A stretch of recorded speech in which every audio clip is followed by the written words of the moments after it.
श्राद्धों में पितरों को कैसे खुश करें जिससे आपके घर में सुख शांति और धन में वृद्धि हो। कहा जाता है कि पितृपक्ष में पितरों को भोग लगाने के लिए कुछ चीज़ें जो हैं खिलाई जा सकती हैं, जैसे इमरती, उड़द की दाल की पूरी। उड़द की दाल से खुश होते हैं पितृ। वैसे तो कहा जाता है कि आपको अपने पूर्वज यानी पितरों की पसंद का भोजन इस दिन बनाना चाहिए, लेकिन उड़द की दाल से बनी कोई एक चीज़ ज़रूर शामिल करें। आप उड़द की दाल की कचौड़ी बनाकर भोग में शामिल कर सकते हैं। इसके अलावा उड़द की दाल के पकोड़े या दही बड़े बनाकर भोग लगा सकते हैं। पितृपक्ष में उड़द की दाल भोग में शामिल करने से पितृ खुश होते हैं। इससे पूर्वजों को आशीर्वाद मिलता है और घर में सुख समृद्धि बनी रहती है। मान्यता है कि दीर्घायु प्राप्ति के लिए, वंश वृद्धि के लिए, धन लक्ष्मी प्राप्ति के लिए और सुख साधन में वृद्धि के लिए उड़द की दाल से भोग लगाना चाहिए। चावल की खीर भी बना सकते हैं। सब्जियां जैसे भिंडी, केला, आलू, कद्दू और मूली। पितृपक्ष के समय में नरम सब्जियों को खाने से परहेज किया जाता है। इस वजह से आपको पितृपक्ष में इन सब्जियां भिंडी, केला, आलू, कद्दू और मूली खानी चाहिए। इसके सेवन से पितृ खुश रहते हैं। इसमें भी आपको कम तेल का उपयोग करना चाहिए। शास्त्रों में बताया गया है कि पितृ पक्ष के समय में भिंडी का सेवन आवश्यक है। पितरों को खुश करने के लिए काले तिल का विशेष महत्व माना गया है। काले तिल को आप पानी में डालकर पितरों को तर्पण कर सकते हैं। इससे आपके पूर्वजों की आत्मा को शांति मिलेगी और उनकी कृपा आपके ऊपर रहेगी। इस दौरान अग्नि में भी काले तिल की आहुति दे सकते हैं। आप काले तिल से बनी कोई मीठी चीज भी उनके लिए चढ़ा सकते हैं। इससे घर में समृद्धि होगी और आपके पितृ खुश होंगे। अरियम्मा देव को पितरों का देव कहते हैं, जो तिल चढ़ाने से खुश हो जाते हैं। गाय का दूध, दही और घी, जौ, मटर और सरसों।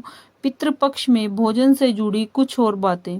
भोजन में कम तेल का इस्तेमाल करना चाहिए। भोजन में सेंधा नमक का इस्तेमाल करना चाहिए। भोजन में ज़्यादा पकवान पितरों की पसंद के होने चाहिए। पितरों को भोग लगाने के बाद पंडित जी को भी भोजन कराया जाता है। इसके बाद घर के लोग भी भोजन करते हैं। पितृपक्ष में कुछ और उपाय। सुबह सुबह घर द्वार साफ करना चाहिए। मुख्य द्वार पर आटे से चौक बनाना चाहिए। पूर्वजों को खुश या घास की कुश बनाकर पानी देना चाहिए।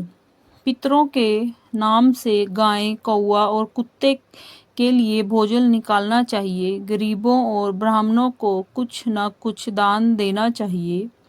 पितृ स्तोत्र का पाठ करना चाहिए। पितृपक्ष में भोजन परोसने के नियम। श्राद्ध कर्म के वक्त ब्राह्मण को भोजन करवाते समय परोसने के बर्तन दोनों हाथों से पकड़कर लाने चाहिए। एक हाथ से लाए गए पात्र से परोसा हुआ भोजन राक्षसों को जाता है। शास्त्रों में उन ब्राह्मणों को लेकर भी यह नियम बताया गया है जो श्राद्ध कर्म का भोजन ग्रहण करते हैं। इसके अनुसार ब्राह्मण को भोजन मौन रहकर व्यंजनों की प्रशंसा किए बगैर करना चाहिए, क्योंकि पितृ तब तक ही भोजन ग्रहण करते हैं जब तक ब्राह्मण मौन रहकर भोजन करते हैं। पितृपक्ष में अपने पूर्वजों का श्राद्ध सदैव अपने ही घर या फिर अपनी ही भूमि पे करना चाहिए। दूसरों की भूमि पर श्राद्ध नहीं करना चाहिए। वन, पर्वत, तीर्थ स्थान एवं मंदिर दूसरे की भूमि नहीं माने जाते, क्योंकि इन पर किसी का स्वामित्व नहीं माना जाता। इन स्थानों पर श्राद्ध किया जा सकता है। ब्राह्मणों को भोजन के बाद घर के द्वार तक पूरे सम्मान के साथ विदा करके आएं। ब्राह्मणों को भोजन के बाद, क्योंकि ऐसा माना जाता है कि ब्राह्मणों के साथ पितृ लोग भी चलते हैं। ब्राह्मणों के भोजन के बाद ही अपने परिजनों, दोस्तों और रिश्तेदारों को भोजन कराएं। ऐसा कहा जाता है इन दिनों में नई चीज़ों की खरीदारी से पूर्वज नाराज हो सकते हैं, लेकिन कुछ चीज़ें ऐसी भी हैं जिनकी खरीदारी पितरों की निमित्त करने से आपके पितर खुश होते हैं। पितृपक्ष के दौरान पितरों के निमित्त नए वस्त्र खरीदने चाहिए। ऐसा माना जाता है कि जब आप नए वस्त्र खरीदते हैं तो इससे आपके पूर्वज खुश होते हैं और आपको सुख शांति का आशीर्वाद प्रदान करते हैं। श्राद्ध पक्ष में चावल की खरीदारी करना भी अत्यंत शुभ माना गया है। ऐसा कहा जाता है कि इन दिनों चावल की ना सिर्फ खरीदारी करनी चाहिए बल्कि इनका दान भी करना चाहिए, जिससे पितृ खुश होते हैं। पितृपक्ष के दौरान आपको काला तिल जरूर खरीदना चाहिए, क्योंकि काला तिल पितरों की श्राद्ध और तर्पण के दौरान उपयोग में लाया जाता है। ऐसा कहा जाता है कि तिल खरीदने से पितृदोष से मुक्ति मिलती है। धार्मिक मान्यता है कि धरती पर सबसे पहले अन्न के रूप में जो उगाया गया था और उसे सोने के बराबर माना गया था, इसलिए अब आप पितृपक्ष के दौरान जौ की खरीदारी करते हैं तो इसे पितृ खुश होते हैं और आपकी आर्थिक परेशानी भी दूर होती है।